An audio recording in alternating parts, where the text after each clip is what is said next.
Welcome back, riders. It's been a very busy week, and normally, I have this whole green screen production planned, and this everything has kind of happened, and some of the interviews I've been doing and things like that. I think it worked out. However, it got me all off my normal, hey, I'm going to film this, then I'm going to write this, then I'm going to post this, and then, I'm going to have this and this and this and this planned. But I wanted to make sure that I still did the little live noon show here. And what better to talk about Unadilla and some of the stuff that I was going to talk about, but instead I started talking about other stuff, namely the whole claiming amateur thingy-majigs. So this is a little unorthodox live show. We won't incredibly get into all sorts of stuff, but I wanted to go over a few things and, forgive the... no, screw that. If it's bad, let me know that it's bad. There's no forgiveness in the Hopper Dome on this. Oh, man. Even my cat is bropping for me. So what we first wanted to talk about was some of the crashes at the whole Unadilla there last weekend. And, well, I guess first thing is here. Let me go over...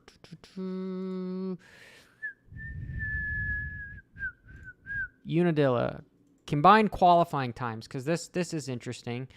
That again, we've got Roczen as the fastest qualifier. Roczen fastest qualifier, but yet, dude, after like mid moto, he needs to go to like more of the amateur motos because they're not as long, and he could win. He's 0.3 faster than Anderson. Joey Savacci was third. Tomac.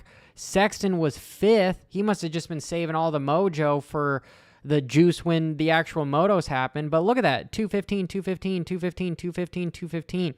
Top six guys are all 215. That is really cool to see. Really cool to see.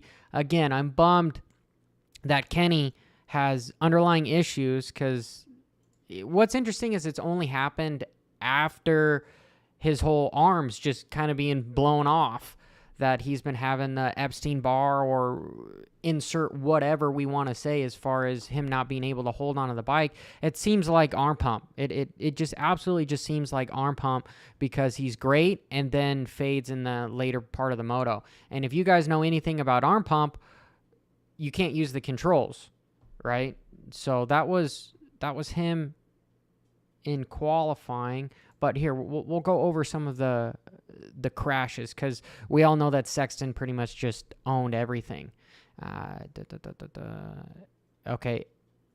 Herbert says, is he done? I don't think Roczen is done. I really don't think he is done. I know I have a video out there saying that I thought he was doing some Star Yamaha, but I've got some other info that it was not Roczen that was at the goat farm. There was another individual rider that was at the goat farm. So the meeting did happen, but it was not Cooper Webb or Roczen, unfortunately. So, I'll probably make that later on here. But we'll just go over some things. Cooper Webb for the MX of Nations. I really think that now I'm changing the tune to where we don't need a Barsha, we don't need a Craig. Let's put Cooper on that bike. They're going to name it here next weekend. Not next weekend, but this coming weekend at Budds Creek, they're going to say who the riders are going to be, and it's probably going to be Tomac, Sexton, and Cooper. I'd like to see Cooper. I think Cooper's the fastest of the guys. He proved it this weekend that, hey, he can go the fastest, and let's just break down one of his little crashes that he has here. Let me move this so that we can kind of see what the heck is going on. Dude, I really need somebody here. Okay, just so nobody freaks out, this is coming from dude,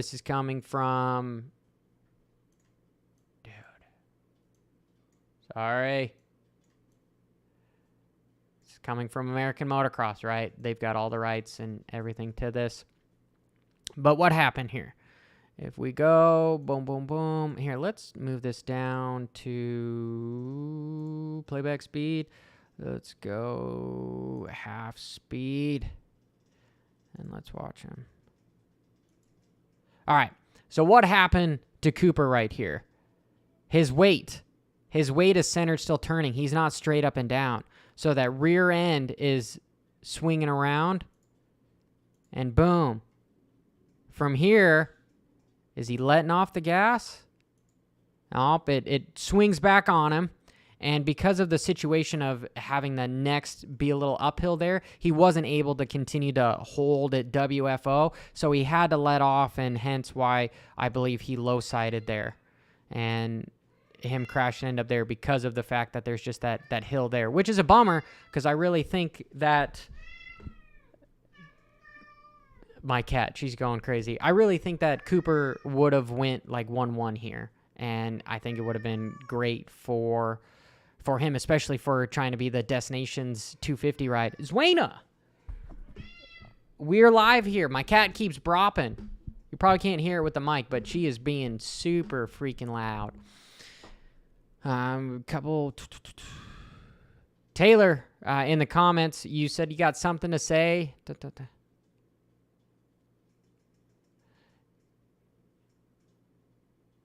Okay, they're saying he's only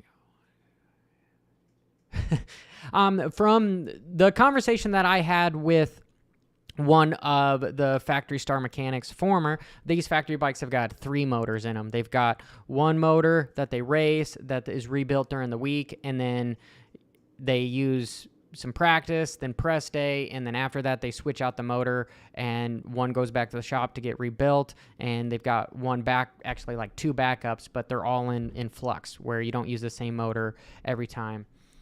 That, at least that's my answer to you, Taylor. But continuing on what I was going with, Lawrence. I guess if we're going to talk a little bit about Lawrence, it seems as if he got flustered with guys riding close to him, right? He made a big mistake here in one of the ruts here and ended up losing it and going down, right? He's coming in hot. He's trying not to get past, so he's probably going in there too hot. That's exactly what happened there, is he hit the rut, but he came in too hot. So you're hauling ass and you're trying to turn, and he goes from going at a 90 to kind of turn into a 180, and boom, stops. So what does the inertia do? The inertia kind of pops you back up here, and there he goes. He's going down. I do have to point out that this track took out a lot of riders, and I think that one of the reasons why this track took out so many riders is because it wasn't disked as deep. I know Chad Reed on Twitter, he talked about that, hey, it was good to see that it wasn't just slot car racing, because, you know, Unadilla usually becomes incredibly slot car-ish because there's just 57 different lines there. And I kind of I'm like in the middle there when it comes to that, because I feel that you need to have that roughness of the track to really show, you know, what riders are capable of. And that's why I think that Tomac didn't win, was because the track wasn't as gnarly as it normally is. Because when the track's not as gnarly, the speeds get up there, and I think Sexton is more comfortable with just sheer going fast. But I think Tomac is more technical. So when there's bigger bumps, you know, you got to slow down. You got to pick your lines a little bit more finesse in there. You can't just muscle around. Tomac's the dude. Tomac is definitely the dude. But that's my perspective, is the track was much more dry. It did make for guys being able to go faster, but Unadilla is already incredibly so fast. But I think Jet got flustered because it wasn't as technical, and the riders were able to keep up with him, so he wasn't able to just like get around people and then say, you know, see the fuck later, and he's just gone. No, the guys were sticking back with him, and you had like Romano passing him back and forth. You know, it was good, but it's kind of a kink in his armor there that I believe Jet has kind of had an issue. You know, he's a young kid, right? So experience comes with just expertise. Expertise comes from experience backwards there, that he needs to just continue to keep racing and having those situations, and he'll know when to kind of slow down and not push so hard. Because, again, here's one of the next crashes here is he's picking a different line, but he ends up missing the main line. You can see his front wheel right here, his front wheel. It is not following the rut. So it is being pushed over And what ends up happening? He's leaning over. He's not on top of the motorcycle, and it just pushes and catches, and he's not in a line. So therefore, boom. Then it gets caught, and he's SOL. He's going down. He had a rough weekend. But I do have to say that his brother, with some bike malfunctions, like Hunter needs to beat Jet, but for some reason he finds it hard to capitalize on the mistakes that his brother makes. It's unfortunate because I really want to see Hunter like put it to his brother, right? You've got the bigger brother that probably throughout their life, he's been the faster of the two. And then you got the little guy coming up and he's now beating you. If you're going to look at it from like a statistic, maybe mathematical perspective on why is it that little brothers end up being faster than big brothers. I guess maybe we can't use the whole Stewart scenario. That would be the exception, not the rule in this case, because Stewart has been that guy. But you take two brothers, the older brother figures out something first. He teaches it to the little brother, so the little brother doesn't have to go through the learning experience of doing it wrong. He just knows how to do it right. So therefore, over time, he's got more experience of doing it right, and that kind of just compounds. I think in the whole Malcolm Stewart and James scenario, I think Malcolm didn't really want to have James as much of a teacher. He was more of like, hey, I'm fast, and he really didn't get into really pushing and trying hard until his brother was almost done racing. So therefore, he didn't have the ability to kind of capitalize on the whole thing. And then Mike and Jeff Alessi, who's older in there? Is it Mike or is it Jeff?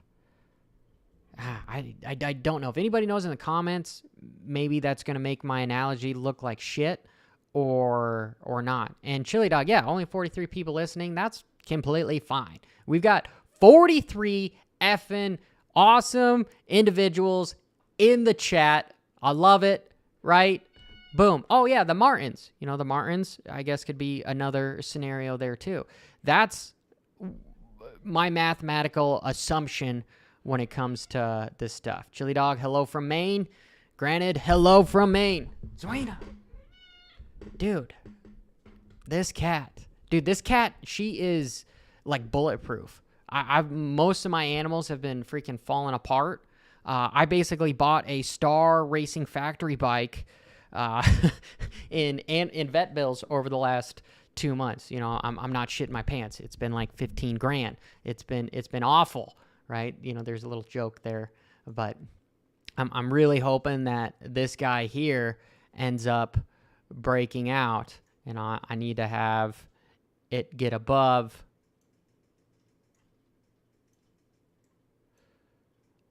the whole $24,000 mark for it to really work out. But that's not what we're talking about. We're not talking about Bitcoin. We're talking about Unadilla, because I don't want to talk about the whole Loretta Lynn thing, because it's been beat. And I guess if I'm saying it just a little bit, that, hey, power to the people for getting it out there and not taking just one person's word for it, and looking for everyone involved and coming to your own conclusion on how that whole worked out. Getting back to the crashes here, because I'm digressing. The king of digression is here. SK says, teach me Bitcoin and crypto, bro. Dude, you got to follow my other channel, Johnny Crypto. I'm going to be around the blockchain with BitBoy tomorrow at 5 p.m. Eastern. We're going to talk all the goodies when it comes to crypto. I think you just need a dollar cost average into that shit and just, do it. I'm pretty sure Mike is older than Jeff. Okay. But Ryan says over here, I guess in that scenario, my rebuttal would be, well, Jeff got in trouble, and then, we won't even go there. Okay. All right. We'll have more fun. We'll have more fun in the chat here in just a second, guys. So, last crash. Holy crap, Seth. This looks like he did the hopper over here, where boom. If you guys were to pick this out here, let me make this go even shorter. Dun dun dun. We've got Seth right here. What does that look like to you? Why would the front end drop like that on something, right? Either the motor blew or he missed a shift. That's the only thing I can think of is what happened here. To drop it, you either, something gets caught in the rear wheel, locks the rear wheel, something that would happen with, the chain breaking, or again, one of the cases blowing up. I don't think anything like that happened because I haven't found much information about it. Him on his Instagram, he doesn't say anything about what actually happened. So to me, this is looking like motor failure or rider error, and it almost maybe looks like it's a miss a shift. And this is one of the deals where would have he been better off to jump off of the bike? And maybe he would have been better off jumping off the bike. We've seen it so many times where guys will pull in the clutch or jump off the bike, but sticking on the bike, I don't know if this was the best scenario here because he's going downhill. And man, that was a hard hit. I'm glad he's okay. People in the chat are saying it was a huge kicker. Yeah, a huge kicker would do that, right? But these guys are professional athletes. A huge kicker compounded with factory suspension is going to enable the riders are going to be able to adjust their bodies to where they're going to compensate for that happening. Like mere mortals wouldn't have that level of just experience to be able to, hey, here's the bike, it kicked, the bike is floating underneath us. I'm going to, lean way back and kind of predict what's about to happen. But yeah, that potentially could have very well been a huge kicker, and it could have just been one of those weird things. But I feel like if it was a huge kicker, he would have been able to save it. And one of the things is, at Unadilla, you saw a lot of riders using the outsides. They were using so much more track, which technically you're traveling farther, so it should be slower unless the speed is greatly improved. But these guys were, with it being so dry and there wasn't as many lines, most of the big ruts were right on the insides of all the corners because they were wet and moist. On the outside, you see I use that word moist. But most of the outsides were fairly dry, so you saw a lot of guys just keeping it WFO going wide. In the 250 class, I am pointing this out because I did think that this was kind of interesting. National, where's the results?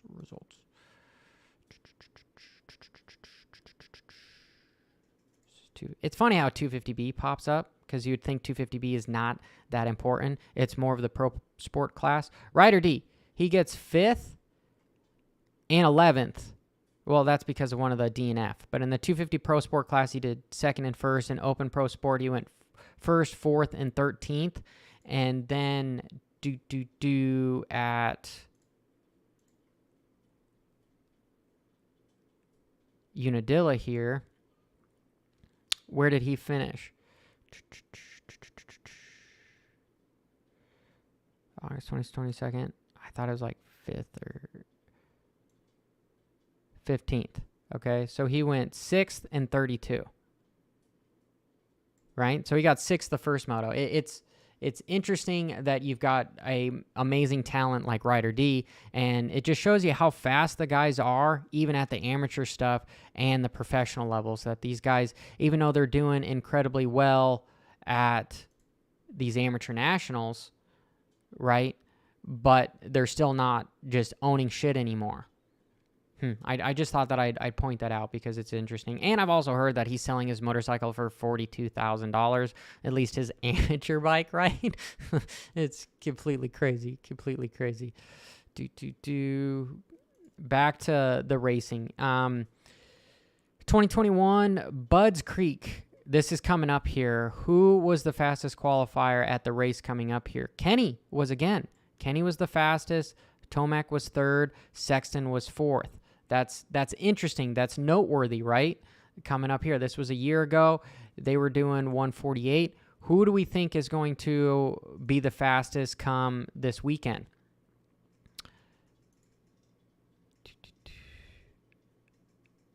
At Budds Creek. Who do we think is potentially going to be? Oh, I guess I should have looked at who actually won the race here, just so that we officially know when we're talking about. Dylan won. Then it was Kenny. Kenny got second, right? He went, that's starting Moto 1. Laps led. Oh, it's actually finishes 1-2. He went 1-2. Dylan went, Tomac went 4-3. Sexton went 3-4 coming up here, right? That's interesting. Personally, this weekend, I'm thinking that Tomac is going to win. He needs to win because if we look at the points scenario with where we are right now, he's doesn't have the points.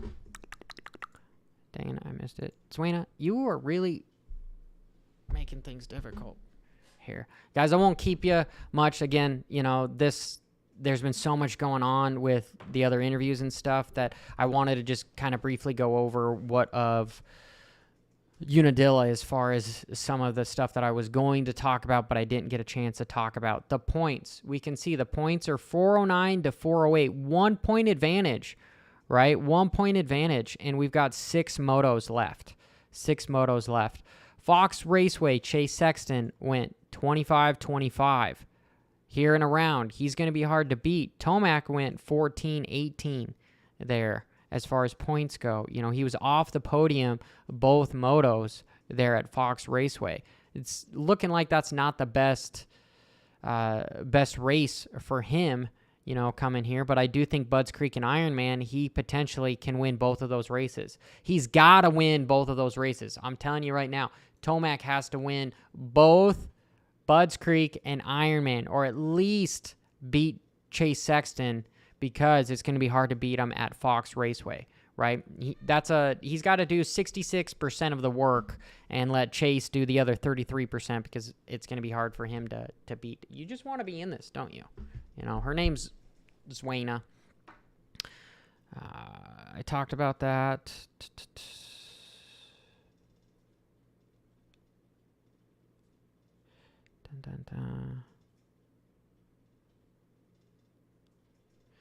Dude, and I guess we'll maybe just finish off here talking about how fast Sexton was at Unadilla. The dude was unbeatable.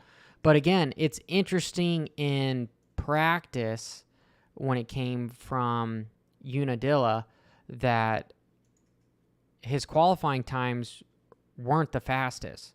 He was a complete second off in qualifying. And usually the qualifying is because the track just got watered and it just got prepped. So it's going to be a little bit more rough. I wouldn't say rough, but there's just going to be more lines. It's not going to be as dry. But when it dried out, here, I guess let's look at the lap times for the races. Okay, this is... First off, let me see what moto I'm at. All right, lap times. We got to look at Sexton here. 23. Dude, I got a lot of tabs open here. Numbers. Chase Sexton. If we're looking at lap times here, let me move this up for you guys.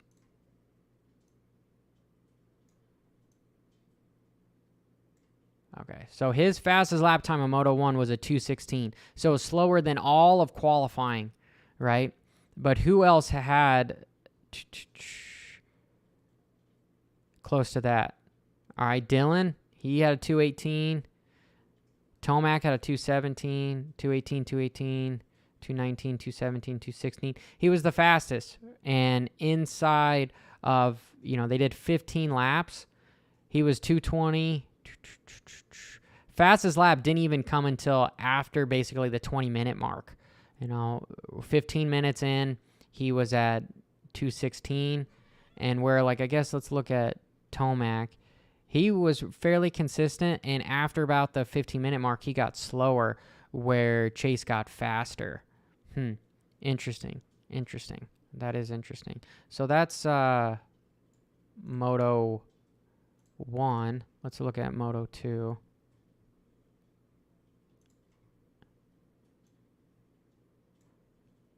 Can I put him up here?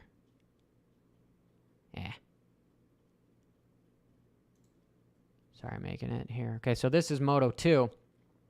And Sexton was a 2:15 in Moto 2. Damn. Tomac's fastest lap was a 2:17 lap 6.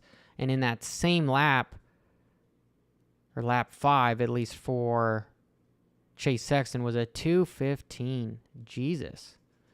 Damn. So he goes 2:19, 2:18, 2:17, just hits the afterburner for a 2:15. 2:17, 2:19, 2:20, 2:20. And then he got slower after that. Wow. Incredible. So yeah, Sexton basically had, okay, all right. Now that I showed that, I kind of want to see what the qualifying times were, because that is a interesting statistic. Okay, so here the number is 2:15.555. Okay, 2:15.555, and yeah, you know, that's my baby girl, guys. Qualifying.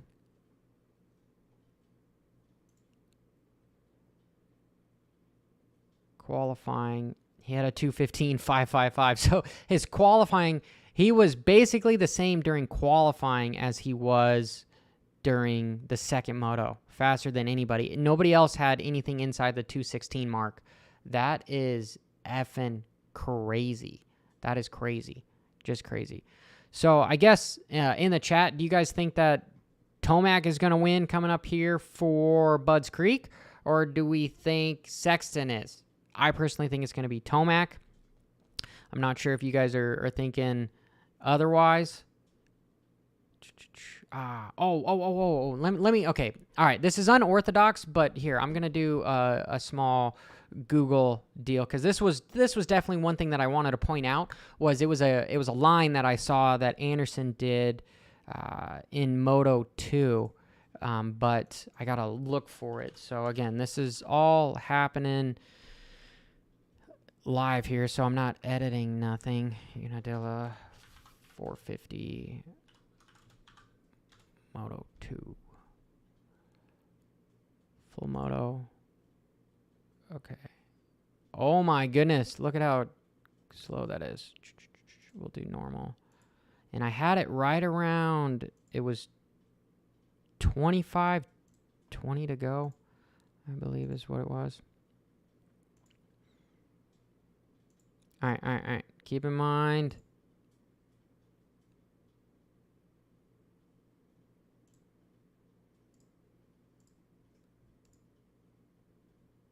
Okay. I believe it's coming up here. You know, I'm probably going to get demonetized for showing this, but it was during it's not Gravity Cavity. It wasn't the Gravity Cavity, but it was the giant downhill. I think here it's coming up here. And we saw, here, I got to get this out of the way quickly. Jason Anderson coming up here as he drops down. He's going to wheelie up over the top of this, and I thought it was just an epic move that I saw. All right, watch him. Boom. How nice was that? That was freaking insane. Okay, let's watch that in slow-mo if I can get it.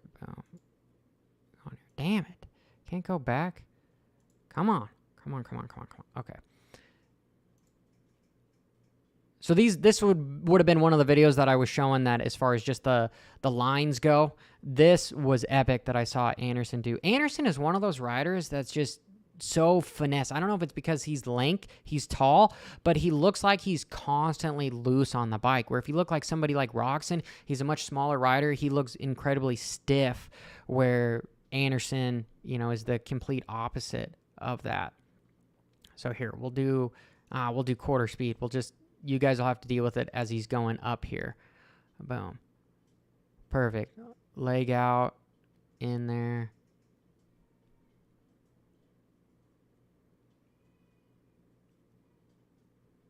But he like wheel taps the tabletop coming up here.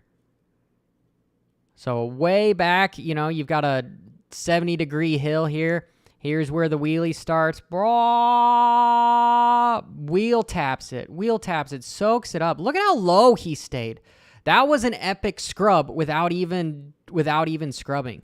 That was nuclear. That was insane. All right, we'll watch it one more time, and we'll move on, right? Just because I thought that this was so freaking cool. He was the only guy that I saw actually do this, where he wheelies over the top of it. But look at how low he stays. What gear do you think he is coming down? He's probably second down there, probably shifts third, having the bike down there. Barsha's bike, his front wheel drops beforehand, but boom, look at how low that is. He's like a foot, and he still cleared the entire jump. Wow. Just, that was awesome. That was awesome. Really, guys, that's pretty much all I had for today's show. It's been 30 minutes here. Let me answer a few of the chat, and then we'll just move on. I do have a really good interview if you guys are interested in watching. All right, it's one of the older factory mechanics, Keith. Amazing dude, super outstanding guy. We talk a lot about stuff that's got good information when it comes to, bonuses, politics, amateur bikes versus pro bikes, what a factory mechanic does compared to a privateer, how many guys are involved, suspension guy to tuners to just, engine builders to whatnot, right? There's a lot of really good information in there that I think you guys should go check it out. And he's started a new shop over with Mike Grundle, who used to be the owner of Geico, and let's just help him out. Grab a like, look at their stuff, follow them on Instagram. I think that would be incredibly helpful. So here, let me look at some of these comments here and see if I got something. Oh, the Great Commission said that where did Chase find the speed? He's pretty much kept par with Eli. I think a lot of it has to do with confidence. You need to have the whole package. You need to have the talent, you need to have the work ethic, and you need to have the bike. But Tomac has been incredibly dominant in motocross. At least he has been, and this is going to be his last year racing. At least motocross, I believe. I think he's just going to go pure supercross from there to end out his incredible career. And I think it all happened at Washougal. Chase found some mojo, found out that he could hang with him, and he could kind of break Tomac and prevent him from winning. Because, guys, it all matters kind of like how you finish. You could say whatever you want as far as racing-wise close to somebody, but if you don't, at the end of the day, have your name above theirs as far as finishes goes, it's very difficult for you to justify that, I worked really hard, I did really well, I'm building on myself. It's that much easier to prove to yourself just because of this silly little piece of paper says that, boom, you were better. And I believe that's what's happened with Chase, and hence why he's got his mojo going. And, Tomac is a little bit in defense mode where he's going to have to be the aggressor come these next two rounds, and he needs to have a really, really rough track. So good question, the Great. And Colton says that Fernandez will be top 3. Dude, I want to see effing Fernandez because of the number 1 plate. I wanted to see him win this championship, but it was a bummer that he got hurt. It was just such a bummer that he got hurt. I would love to see Fernandez finish top 3. I don't think that he's ready. I don't think that he's ready. Okay, Doug, he's a huge Tomac fan. Okay, a lot of people are talking about performance-enhancing drugs. You guys know my view on a lot of that stuff. I do think they help. You cannot accuse anybody because you will never know. You will never know. I find it highly ironic that people tend to point fingers at kind of the drug administration with the protein powers and stuff. You have no idea what they're putting in there. If you got a big trainer and stuff, they should know this stuff. They should know, a rider should know what they're putting in their body 1,000% of the time.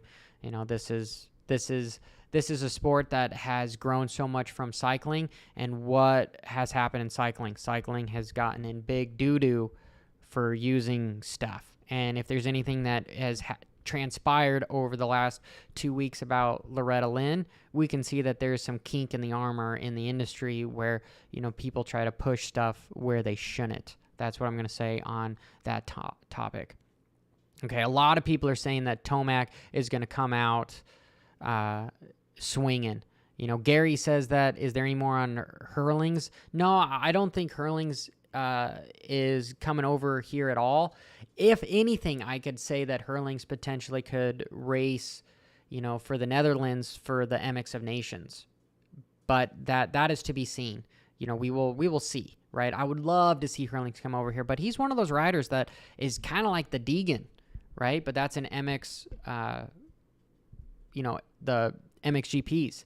He's kind of the Deegans of MXGPs. You're almost expected to win so much. So if you come over here and you let Tomac beat you at a race that you kicked his ass a few years ago, it's going to look bad. So it might be best for him just to sit his ass on the couch and wait for next year MXGP, right? But as fans, we want to see Hurlings come over here and at least race with them. It'd be great drama, absolute good drama, because I know, you know, I think Gypsy was talking about big rivalries and stuff. It'd be sweet. It'd be sweet. Okay, Wacko says that he's a Yamaha guy, but also a Sexton technique guy. Yeah, I do think that there's a big transition happening between little guys to bigger built guys over 6 feet tall that are 200 pounds, you know, 180 to 200 pounds riding a 450. It seems as if that is kind of a transition, not to mention with riders, you know, standing up in corners and making sure that they're completely on the toes of their foot pegs, where they're not like on their heels and they're kind of pigeon foot out. You know, you're on your toes and you're bent inward. There's a changing right there. Okay, Team Netherlands announces Motocross of Nations rider at the end of September. Okay, is what IJ is saying. Dun, dun, dun.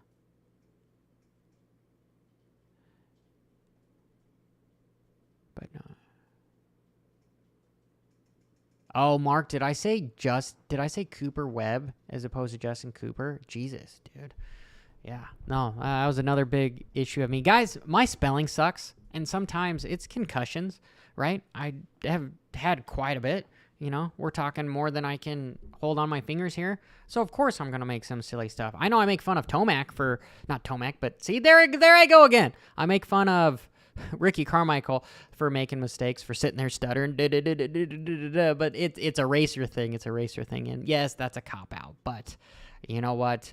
Guys, we're right around the 40 minutes here. And there wasn't much to talk about as far as news going besides the effing bike claim thing. And, you know, I've got plenty of videos on it. If you guys want to talk about it, go look there. We'll talk about it in the comments below.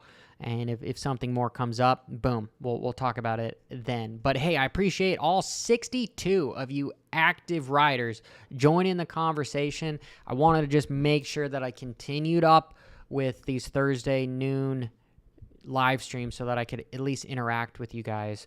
So, because, you know, what are we without our Moto community?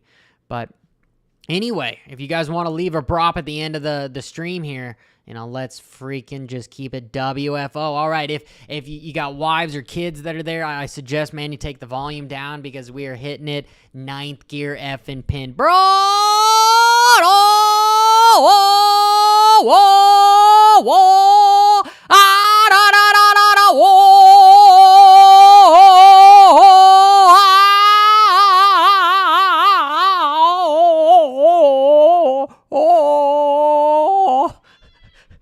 I don't know if you guys could hear my cat, but she's she's doing it.